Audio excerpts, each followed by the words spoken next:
সঠিক শিক্ষা হচ্ছে আপনি এই স্কুল থেকে পাশ করে অনেক বড় কিছু পাশ করে আপনি পুলিশের এসপি হলেন, এসপি হয়ে 2 হাতে পয়সা কামিয়ে বাড়ি গাড়ি অর্ডার করছেন, মানুষের গলায় ছুরি চালাইছেন। এই শিক্ষার কি মূল্য আছে?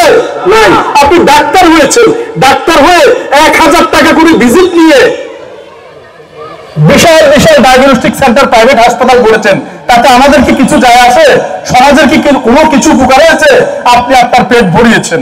কত বড় ভারতের কথা এটা! পৃথিবী এক পাশে নেন আর এই কথাটা এক পাশে আনেন।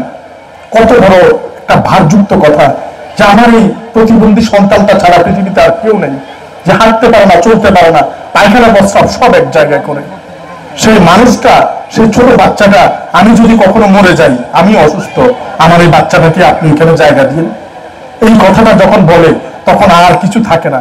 আমি বলছি যে আপনি কোনো চিন্তা করবেন না, আপনার যদি এরকম কোনো সিচুয়েশন তৈরি হয় এই ঠিকানা অনুযায়ী জায়গায় পৌঁছায় দিলে হবে, বাকিটা আমি দেখব।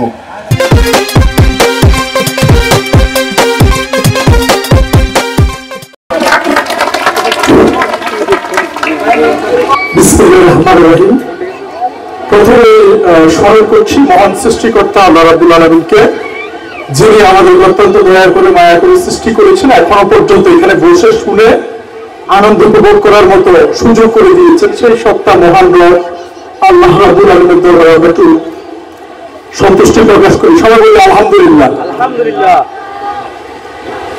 ক্লাস 3-তে অঙ্কে এবং ইংরেজিতে ডবল শূন্য পাওয়া ছাত্র আমি।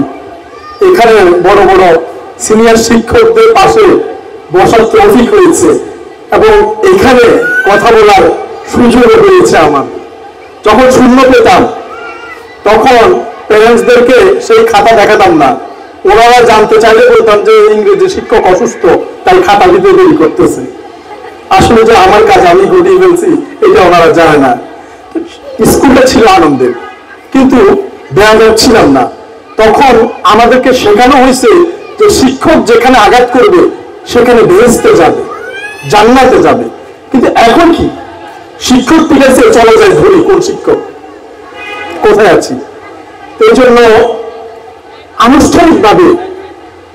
আনুষ্ঠানিকতা দেখালেই হবে না, প্রকৃত অর্থে শিক্ষকের আচ্ছা হুমায়ুনের মতো সেই গদ্যাংশ কিংবা পদ্মাংশের মতো তাদেরকে সেই আগের মতোই সম্মান দেখাতে হবে। এই আজকের অনুষ্ঠানটা সম্মানের নয়, এটি আনন্দের। এবং আপনারা, আমি সুন্দর কথা কেন বললাম যে কে রোল নাম্বার 1 হয়েছে আর কে নটের জন্য পড়ছে, কিংবা কে বিসিএস করছে, কিংবা কে পিএইচডি করার জন্য দেশের বাইরে গেছে, এটা বিষয় নয়। আপনি এই স্কুলের একজন ছাত্র, এটাই সবচেয়ে বড় বিষয়। এবং আপনারা গর্বিত, এবং যারা স্পন্সর করছে, আয়োজন করছে, তারাও গর্বিত যে সবাইকে একসাথে করতে পারছে। এটা অনেক স্কুলে পারে না। এটা অনেক বিশাল একটি ব্যাপক বড় ধরনের একটা অধ্যায়, যে অধ্যায় সবাই রচনা করতে পারে না।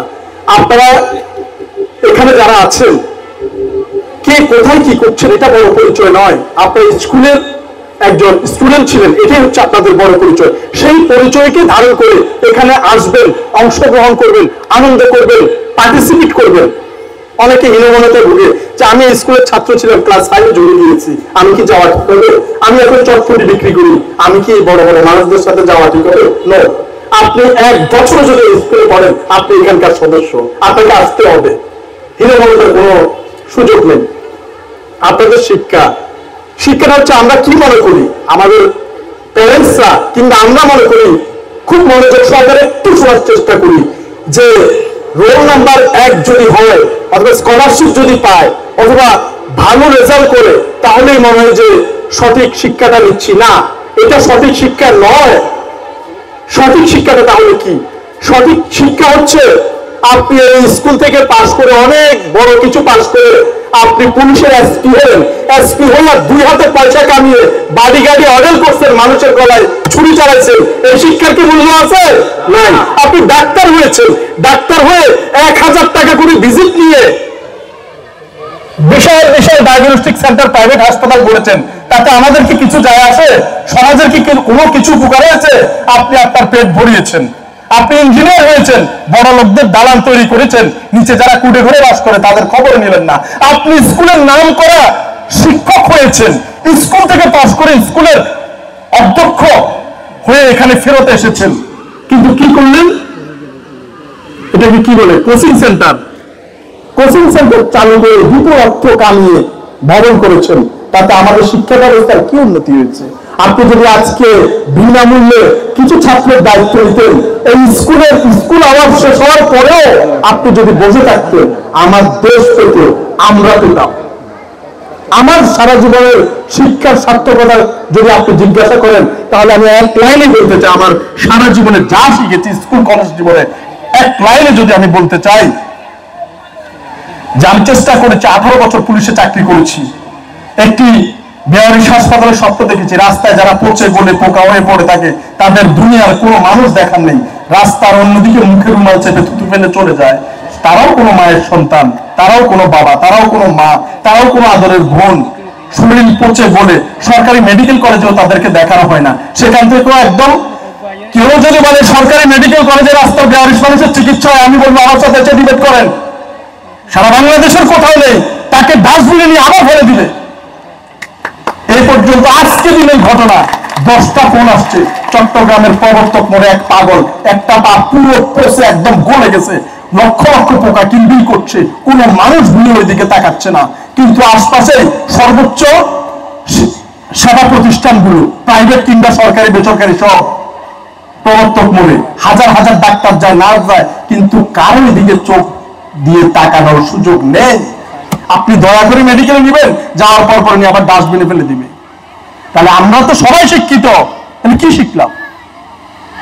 আল্লাহ পাক চেষ্টা করেছে একটা বেয়ারিশ হাসপাতাল করার তৌফিক দিয়েছে, সম্পূর্ণ বিনামূল্যে চট্টগ্রামের সর্বোচ্চ দামি হাসপাতাল এভার কেয়ারের পেছনে 5 তলা 120 শয্যা বিশিষ্ট। যদি সময় হয় একদিন একটু ঘুরে আসার দাওয়াত রইল, স্বনিল বন্ধুবান্ধব সবার প্রতি করজোড়ে অনুরোধ রইল যে আপনি কতটুকু ভালো আছেন। মানুষকে পোকামাকড়ে খেয়ে মুখটা পর্যন্ত পোকা খেয়ে ফেলে নল দিয়ে খাবার খাইতে হয়, তার চেয়ে আপনি কতটুকু ভালো আছেন। সকল যে জ্বালা না পাওয়ার অতৃপ্তি সব ধুয়ে মুছে চলে যাবে। তাই শিক্ষা সফরে এখানে সেখানে বান্দরবন, খাগড়াছড়ি, রাঙ্গামাটি না ঘুরে মাঝে মাঝে সমস্ত জায়গাও যাওয়া উচিত। আর আমার সার্থকতার কথা যেটা বলছি আমি, সেটা হচ্ছে এক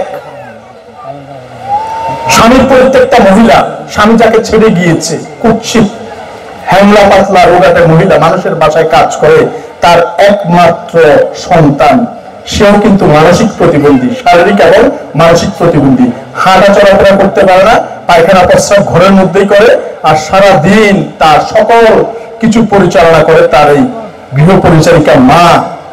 তারা কতদিন অপুষ্টিহীনতায় ভুগছে তারা নিজেরাও জানে না, কতদিন আপেল, কমলা, আঙ্গুর কিংবা ফল চোখেও দেখে না, কিন্তু অন্যের বাড়িতে ফ্রিজ খুলে মেহমানদের সামনে নিয়ে যাচ্ছে, কিন্তু আদরের সন্তানের জন্য সেটা জোটে না।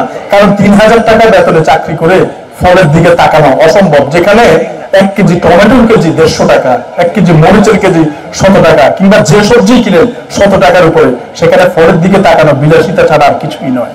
তো সেই মা একদিন আমাকে ফোন করছে, ফোন করে বলছে যে শওকত ভাই, আমি তো আপনাকে চিনি না, কিন্তু আপনার অনেক নাম শুনছি এই জগতে, আমার এই প্রতিবন্ধী, শারীরিক মানসিক অসুস্থ বাচ্চাটা ছাড়া এই পৃথিবীতে আমার আর কেউ নেই। মহিলাটা কান্না করছে আর আমাকে বলছে যে আমি যদি মরে যাই, আমার এই বাচ্চাটাকে কি আপনি এখানে রাখবেন? কত বড় ভারতের কথা এটা! পৃথিবী এক পাশে নেন আর এই কথাটা এক পাশে আনেন। কত বড় একটা ভারযুক্ত কথা যে আমার এই প্রতিবন্ধী সন্তানটা ছাড়া পৃথিবীতে আর কেউ নেই, যে হাঁটতে পারে না, চলতে পারে না, পায়খানা প্রস্রাব সব এক জায়গায় করে। সেই মানুষটা, সেই ছোট বাচ্চাটা, আমি যদি কখনো মরে যাই, আমি অসুস্থ, আমার এই বাচ্চাটাকে আপনি এখানে জায়গা দিন। এই কথাটা যখন বলে তখন আর কিছু থাকে না। আমি বলছি যে আপনি কোনো চিন্তা করবেন না, আপনার যদি এরকম কোনো সিচুয়েশন তৈরি হয়, এই ঠিকানা অনুযায়ী জায়গায় পৌঁছে দিলে হবে, বাকিটা আমি দেখবো। তো এইটাই আমার জীবনের শেষ সার্থকতা এখনো পর্যন্ত, আমি এটাই মনে করি। তা আপনারা আপনাদের জীবনে এই যা শিখেছেন, সেই শিক্ষাকে অন্তত একজন মানুষের চোখের পানি মুছে দেওয়ার মতো কাজ করুন, সেটা যে কোনো ভাবেই হোক। এটাই হবে আপনাদের প্রকৃত শিক্ষা এবং সার্থকতা। এই সার্থকতা আপনারা আমাদের দেশকে রঙিন করুন, এটাই আপনাদের প্রতি বিনম্র অনুরোধ এবং আহ্বান, ইনশাআল্লাহ ভবিষ্যতেও ভালো কোনো কিছু নিয়ে আপনাদের সাথে দেখা হবে। ততক্ষণ পর্যন্ত সবাই সুস্থ থাকবেন, ভালো থাকবেন। আসসালামু আলাইকুম ওয়া রাহমাতুল্লাহি ওয়া বারাকাতুহু।